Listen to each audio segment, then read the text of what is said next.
그래서 이렇게 119페이지 보면은 닭볶음탕으로 예시를 들어놨죠. 이제 음식의 표준 품질을 이제 만들어내기 위해서 서류화를 한 건데, 이제 118페이지 옆에 보면은 그림에 보면 검식 활동 부분에 보면 영양사 선생님께서 이제 그 비식을 보면서 막 여러 가지 적고 있잖아요. 그러면 그것에 대한 예시고요. 한 번씩 보세요. 그러면서 음식의 표준 품질을 이제 어떻게 관리하고 어떻게 적어 놓는지. 그러니까 여러분들이 매번 먹는 음식들이 다 이런 과정을 통해서 이제 만들어진 겁니다. 이 부분을 꼭 숙지하셔야 되고요. 자, 그리고 두 번째 배식량 조절이 나와 있습니다. 그러니까 한 사람당 얼마나 먹을지를 대충 계산하고 조리를 한 거거든요. 그러고 나서 이제 배식을 할 때 1인분에 맞게끔 이제 계획을 해놨던 대로 배식을 합니다. 그리고 나서 여러분들 이제 밥 먹다 보면 마지막에 애들 다 밥 다 먹으면 음식이 남아가지고 아주머니들께서 음식 더 먹을 사람들 나와라고 해서 더 가져가잖아요. 그러니까 이렇게 남아버리면 버릴 거예요. 버리다 보니까 버릴 바에 부족한 친구들, 더 먹고 싶은 친구들 더 주시는 거거든요. 그러다 보니까 이제 1인분량이 딱 1인분량을 딱 계산을 해가지고 딱 맞춰서 만드는 게 아니고 어느 정도 남게끔 만듭니다. 그러니까 항상 예외는 존재하잖아요. 그러다 보니까 계획보다 조금 더 이제 더 만들어서 이렇게 배식을 하고, 그러다 남으면 더 주고, 생각보다 안 남아 버리면은 안심을 하는 거죠. 부족하면 절대 안 되니까. 세 번째는 저온 배식 나와 있습니다. 저온 배식이라는 거는 뭐냐면은 따뜻한 상태로 배식을 한다 이 소리예요. 국 같은 것들은 항상 뜨겁게 나와야 좋은 건데, 따뜻하게 나와야 좋은 건데, 이게 예를 들어서 이제 국을 다 만들어가지고 여러분들 배식할 때 배식하는 곳으로 뺐는데 이제 푸다 보니까 처음엔 따뜻했는데 나중에 가서 차가워지면 어떡해요. 그러니까 이걸 막기 위해서 저온 배식을 합니다. 그러니까 샐러드 같은 거나 이제 차갑게 나가는 건 냅둬요. 김치 같은 거는. 근데 이제 볶음이라던가 뭐 구이 같은 것들은 항상 따뜻하게 나가야 되겠죠. 그래야지 이제 마지막 먹는 친구들도 이제 그나마 이제 최적의 상태로 음식을 섭취할 수 있으니까. 그래서 저온 배식이라는 거 합니다. 그래서 약간 중탕하는 느낌으로 약간 이제 국 같은 거 딱 두면 그 기계가 있어요. 국 같은 거에 딱 두면은 이제 퍼 넣으면은 배식하는 통에다가 부어 놓으면은 그 배식하는 통이 이제 열을 지펴주는 겁니다. 그래가지고 이게 따뜻하게 나갈 수 있게끔, 이제 따뜻한 상태를 유지할 수 있게끔 도와주는 기계를 사용해서 저온 배식을 하다 보면은 당연히 소비자 입장에서는 그래도 이제 질이 나빠지는 것을 최소화할 수 있다라는 그런 장점이 있습니다. 배식의 유형입니다. 뭐 여러 가지가 나와 있는데 여기 있는 페이지부터 알아보도록 하겠습니다. 페이지 120페이지고요. 자, 셀프 서비스, 트레이 서비스, 웨이트 서비스, 카운터 서비스인데, 셀프 서비스는 밑줄 그어놨어요. 고객이 스스로 원하는 음식을 접시에 담거나 미리 접시에 담긴 음식을 식탁으로 가져가서 식사하는 형태입니다. 뷔페 같은 걸 의미하죠. 배식을 위한 인력이 필요하지 않아 인건비를 절감할 수 있다는 장점이 있는 반면에 고객이 불편하게 생각할 수 있다는 단점이 있습니다. 그래서 카페테리아, 뷔페 자율 배식이 여기에 속하고요. 셀프 서비스의 장점은 여러분들이 먹고 싶은 걸 가져갈 수 있고, 단점으로는 여기 안 나와 있는데, 이제 사람들이 퍼가는데 안 먹었어요. 그럼 그다 버리겠죠. 그러다 보니까 단점으로는, 이제 또 다른 단점으로는 이제 음식의 낭비가 증가할 수 있다라는 단점이 있습니다. 그리고 이제 고객이 불편할 수 있다라고 생각하는 부분은 정말 여러 가지 있는데, 대표적으로 이제 배식대에다가 이제 딱 올려놨어요. 근데 사람들이 퍼갔는데 내 차례가 됐는데 음식이 다 앞 사람들이 다 퍼가 버렸습니다. 그러면 약간 불편할 수 있는 상황이 오겠죠. 그 외에 여러 가지 불편한 상황이 있는데 이것을 여러 가지 불편한 것을 포괄해 가지고 여기에는 교과서에는 이제 그 고객이 불편할 수 있다라는 그런 문장을 넣은 것 같습니다. 그리고 딱히 그러다 보니까 이제 관리를 하는 사람이 없잖아요. 이제 딱 배시간도 올려놓고 알아서 포괄 해놓고 조리사든 가버리니까 조리사들을 따로 호출을 해야 되잖아, 손님들이. 트레이 서비스입니다. 2번. 트레이 서비스는 이제 뭐 식당 같은 데 가면은 이제 트레이 쟁반을 이용해가지고 음식을 이제 누가 와가지고 서빙해주는 이제 그런 서비스를 트레이 서비스라고 보통 하고요. 자, 그래서 웨이터 서비스 같은 경우는 이제 부릅니다. 불러요. 여기요 하면 이제 호텔이나 이런 데 가면 부르면은 이제 웨이터가 갑니다. 가가지고 이제 직접 이제 주문 받고 추천해주고 그러면서 이제 손님이 원하는 음식을 선택하고 그것을 이제 서브해주는 것까지, 그러니까 정보 제공과 서브까지를 하는 거죠. 카운터 서비스 같은 경우는 이제 그냥 앉아 있으면 바로 앞에 조리 종사원이 있어요. 그 오픈 주방 같은 데서 많이 쓰는데 그냥 고개만 딱 들면은 바로 앞에 조리 종사원이나 이제 카운터를 보는 사람들이 있어요. 그러니까 원래 식당 같은 데 보면 겁나 넓잖아. 겁나 넓어가지고 여기요 하면서 벨 누르거나 그래야 되는데 U자 같은 뭐냐 카운터 서비스 같은 경우는 U자로 돼 있는데 그냥 바로 앞에 있습니다. 어떤 손님 이 기준으로 봐도 적어도 1m 앞엔 바로 있어요. 그러니까 가게가 좀 작겠죠. 그러다 보니까 이제 둥글게 다 같이 앉아가지고 이제 먹는 거다 보니까 이제 뭐 바로바로 부를 수 있다는 장점이 있고 음식을 바로바로 서비해 줄 수 있고 그럴 수 있다는 장점이 있습니다. 자, 트레이 서비스랑 이제 웨이터 서비스의 차이는 뭐냐면은 트레이 서비스 같은 경우는 이제 아까 제가 좀 애매하게 설명을 드린 것 같은데 이제 병원 같은 데로 예를 들어 볼게요. 두 번째 줄에 보면은 병원 급식 같은 경우는 가만히 있으면 그냥 알아서 이제 주잖아요. 음식을 갖다 주잖아요.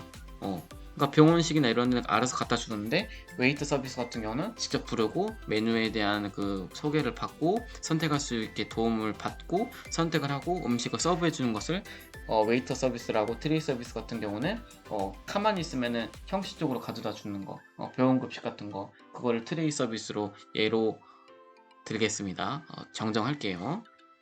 드라이브 스루 서비스입니다. 정말 유명하죠. 맥도날드에서 이제 처음 시행했고, 그러다가 스타벅스에서도 이렇게 하잖아요. 그러니까 차로 이제 돌다 보면은 이제 그냥 이렇게 어느 딱 구간에 오면은 이제 주문을 하고 또 넘어가요. 쭉 직진하다 보면은 이제 거기서 음식을 받고 뭐 계산을 하고 이런 식으로. 그러니까 차를 타고 이제 차가 줄지어 가지고 주문을 하고 계산하고 음식을 받는 서비스를 드라이브 스루 서비스라고 합니다. 이게 나온 이유는 뭐냐면 이제 주차를 또 따로 해야 되잖아요. 그리고 이제 지나가는 길에 후딱후딱 이렇게 차에서 내리고 주차하고 막 가서 주문하고 기다리고 음식 받고 다시 차로 가고 차문 열고 시동 키고 나가고 막 이게 너무 번거롭다 보니까 만든 서비스가 드라이브 스루 서비스입니다. 그리고 아래 보면 중앙 배선과 분산 배선이 나와 있습니다. 배선이 무슨 뜻이냐면 121쪽 옆에 부분 날개 부분이 나와 있는데 조리한 여러 음식을 모아서 그릇이나 식판 등의 배식 용기에 담아 완전한 한 상의 음식으로 이제 차리는 작업을 의미하는데, 그러니까 뭐 어떤 그러니까 어떤 그 바퀴가 달린 통에다가 그 이제 급식판에 음식을 모조리 다 담고요. 이제 1인분 양의 만큼 밥, 국, 뭐 구이, 찌개 같은 거 다 담고 그걸 이제 그 배선하는 통에다가 담아놓습니다. 그러면 이제 이거를 이제 끌고 갑니다. 그래가지고 이제 병원으로 예를 들면은 끌고 다니면서 101호에 있는 환자들한테 하나씩 나눠주는 거죠.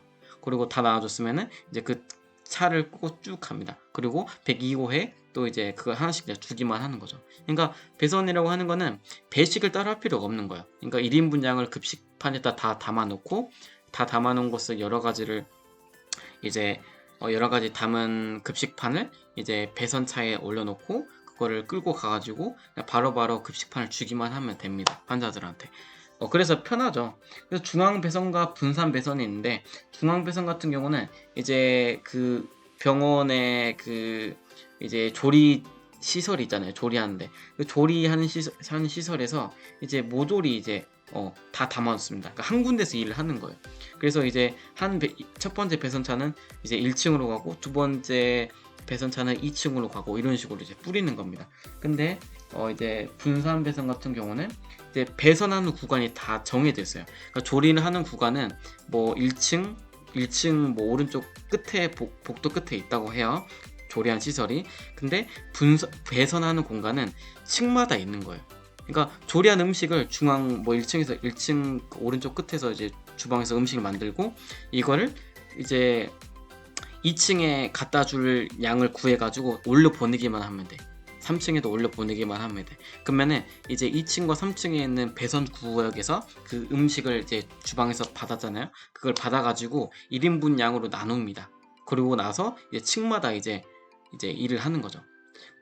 그러니까 중앙 배선과 분산 배선의 이제 장단점이 있는데 중앙 배선 같은 경우는 한 군데에서 모조리 다 해버리니까 이제 좀 편할 수도 있으면서도 편할 수가 있나? 편하기 힘들겠죠. 일이 너무 많잖아. 근데 그것을 이제 방지하기 위해서 분산 배선을 분산 배선을 만들었는데, 죄송합니다. 너무 급해가지고. 분산 배선을 만들었는데, 이제 주방에서는 음식만 만들고 2층에 얼만큼, 3층에 얼만큼 나눠주기만 하면은 이제 2층 담당하는 사람들, 3층 담당하는 사람들이 알아서 음식을 이렇게 분배해가지고 나르기 때문에 훨씬 더 이제 층마다 이제 책임을 물을 사람이 따로 정해지는 거죠. 그러니까 뭐 예를 들어서 2층에는 A라는 문제가 발생했고 3층에서는 B라는 문제가 발생했어. 중앙 배선 해버리면은 너무 해결해야 될 일도 많고 한 번에 날라야 될 일도 정말 많잖아. 근데 이제 3층에서 어떤 문제가 있다. 그러면 주방에서는 에러 및 건의사항만 이렇게 충족시켜주면 되고 2층에서는 별 문제가 없었다. 1층에서는 뭐 사소한 문제인데 이러이러한 문제가 있었다 하면은 이제 주방에서 이제 이렇게 조금씩 도와줄 수가 있는 거죠. 그래서 한마디로 중앙 배선은 해야 될 일이 너무 많고 이걸 방지하기 위해서 이제 분산 배선을 만들었습니다. 층마다 이제 배선을 하는 거예요. 조리하는 곳에서 이제 음식을 만든 다음에 2층에 요구하는 물량들을 갖다 주고 3층에 요구하는 물량들을 갖다 주면은 2층 배선하는 곳에서는 그 담당자들이 그 주방에서 받은 음식으로 이제 급식판에 1인분량으로 나눈 다음에 그것을 서브해 주고 이런 식으로 한다라는 거 잊지 않으셨으면 좋겠습니다. 자, 그리고 이제 122페이지 정말 중요한 부분입니다. 우리가 논술형 수행평가를 볼 구간입니다. 그러니까 음식물 쓰레기 관리, 이거는 제가 설명드릴 게 딱히 없어요. 그냥 필요하면은 이제 수업 시간에 온라인 때, 오프라인 때 질문하시고요. 지금 한 번씩 훑어보세요. 122쪽이랑 123쪽에 쭉 훑어보시고, 여러분들이 이걸 쭉 한 번씩 훑어보세요. 124쪽이랑 125쪽 한 번씩 훑어보시고요. 이거 누구나 읽으면 다 이해할 수 있는 부분이고, 음식물 쓰레기와 관련된 것들은 이제 따로 설명할 것보다 여러분들 직접 읽는 게 나을 것 같아서 딱히 이렇게 보진 않을 거예요. 다 이해할 수 있는 부분입니다. 자, 근데 굳이 제가 설명을 이제 드리고자 하는 부분이 있다면은 이제 125쪽입니다. 자, 매립과 소각이 있습니다. 이 단어가 너무 생소한 것 같아서 설명을 좀 드려야 될 것 같아가지고 준비를 좀 해봤는데요. 자, 매립 부분 보면 첫 번째 줄에 이제 수거 운반할 때 악취와 함께 파리, 모기 등의 해충 번식의 문제가 발생한다. 또한 쓰레기에 썩은 물이 생성되어 토양과 지하수에 오염을 발생시키는 문제도 있다. 이게 매립이 뭐냐면요. 이렇게 설명이 나와 있는데 땅에 묻는 겁니다. 옛날에 한강 쪽이 이제 난지 한강공원이라고 있어요. 여기 여의도 여의나루 쪽 여의나루역 한강은 멀잖아요. 근데 일산이랑 그나마 가까운 난지 한강공원이 있는데 거기가 한강으로 발전되기 전에 거기에 땅에 쓰레기를 엄청 묻었습니다. 그러니까 쓰레기 버릴 데가 없으니까 이제 묻어 놓은 거예요. 그러니까 쓰레기를 이제 땅에 묻는 걸 매립이라고 합니다. 근데 여기 첫 번째, 두 번째 줄에 아까 방금 제가 읽어드린 내용 보면은 오염이 될 수 있다고 그랬잖아요. 그러다 보니까 엄청나게 이제 문제가 있는 거죠. 어디 버릴 데가 없으니까 땅에 묻는 겁니다. 매립은. 소각 같은 경우는요. 태우는 겁니다. 저는 집이 전라남도 순천인데 아직도 음식물 쓰레기 이런 거 말고 일반 쓰레기 같은 거 웬만하면 태워요. 근데 이제 옆에 아파트가 있고 연기가 나고 하니까 막 민원이 들어와서 이제 더 이상 안 태우는데 태우는 게 가장 좋죠. 일반 쓰레기 버리면 어디 국가에서 버릴 데도 없는데. 근데 이제 첫 번째 줄에 나와 있습니다. 다이옥신이라는 발암 물질인데 다이옥신이라는 배출 가능성이 높이게 됩니다. 그러니까 이제 연기 맡으면 막 냄새나고 그러잖아. 그러니까 여러 가지들이 탔다 보니까 이제 그 탄 것들이 연기가 되고 이제 연기가 막 매연같이 올라오잖아요. 근데 거기에는 다이옥신이라는 이제 발암 물질이 있고 이게 이제 환경이 안 좋겠죠. 그러다 보니까 이제 소각이라는 거 태우는 건데 태운다고 해서 또 이제 또 좋은 게 아니죠. 발암 물질 같은 것들이 공기 중으로 막 떠다니고 하니까. 그러니까 매립과 소각으로 보통 처리를 하는데 매립은 땅에 묻고 소각으로 태우는 건데 두 가지 다 환경에 문제가 있다 보니까 정말 음식물 쓰레기나 일반 쓰레기 같은 것들을 어떻게 관리를 해야 될지를 이제 모르겠다고 해요. 그래서 이것을 수행평가할 건데 이제 그러니까 오프라인이 다음 주에 하잖아요. 그때 이제 교과서에 나와 있는 범위 기본적으로 다시 한번 훑어볼 거고 그리고 어떤 식으로 문제를 낼 건지 알아볼 건데 여러분들이 지금 준비를 한다고 하면은 갖추고 있으면 좋은 게 뭐냐면은 음식물 쓰레기를 처리하는 자기만의 방법을 좀 조사해 놓으면은 나중에 논술 같은 거 할 때 좀 더 좋을 것 같습니다. 그래서 이제 논술용 보기 전에 어떤 식으로 이제 문제를 낼 거고 어떤 거를 써라, 어떤 걸 준비해라라고 이렇게 기간을 줄 거니까 일단은 이 음식물 쓰레기, 음식물 쓰레기나 이제 일반 쓰레기 같은 것에 대해서 이제 뭐 문제가 뭐가 있는지 어떤 식으로 줄여야 되는지를 좀 숙지해 주시면 좋을 것 같아요. 아시겠죠? 여기까지 정말 고생 많으셨고요. 강의가 이제 카톡으로도 말씀드렸지만 강의가 긴 이유는 진도를 빼야 돼요. 진도를 빼가지고 이제 2차 지필도 내야 되고 수행평가도 해야 되기 때문에 좀 강의 시간이 좀 길었던 거 양해 바랍니다. 온라인 클래스 하는 그 초기에는 이제 어떻게 할지 모르고 여러분들을 너무 열심히 할 것 같지도 않고 좀, 그러니까 뭐 이런 식으로 했는데 여러분들이 열심히 하는 게 좀 더 이상한 거라고 생각을 했어요. 뭐 제대로 된 체계가 없는데 무작정 뭐 온라인으로 올린다고 해서 열심히 한다고 되는 게 아니니까. 그래서 이제 했는데 지금 좀 익숙해졌잖아요. 저 선생님들도 익숙해졌고 여러분들도 온라인 클래스가 익숙해졌기 때문에 조금 더 이제 강의 시간을 이제 길게 하는 거예요. 50분 할 수는 없잖아요. 뭐 다른 쌤들은 뭐 10분 하는데 왜 이렇게 길어요? 근데 저 같은 경우는 이제 그냥 제 개인적인 생각인데 지필고사도 내야 되고 수행평가도 해야 되기 때문에 이제까지 좀 편하게 강의를 들었다면은 지필고사와 이제 수행평가 때문에 여러 가지를 해야 되니까 이 부분 때문에 강의가 좀 길어진다는 것을 좀 양해 바랍니다. 강의가 수행평가나 이제 지필고사 끝나면은 여러분들한테 필요한 것들 뭐 그렇게 막 빡세게 막 강의를 하는 게 아닌 쪽으로 온라인 클래스 강의를 할 거니까 너무 걱정하지 마십시오. 지필고사와 수행평가 관련이 있기 때문에 이렇게 길게 한다는 거 꼭 알아주시면 좋을 것 같습니다. 자, 고생 많으셨습니다. 안녕.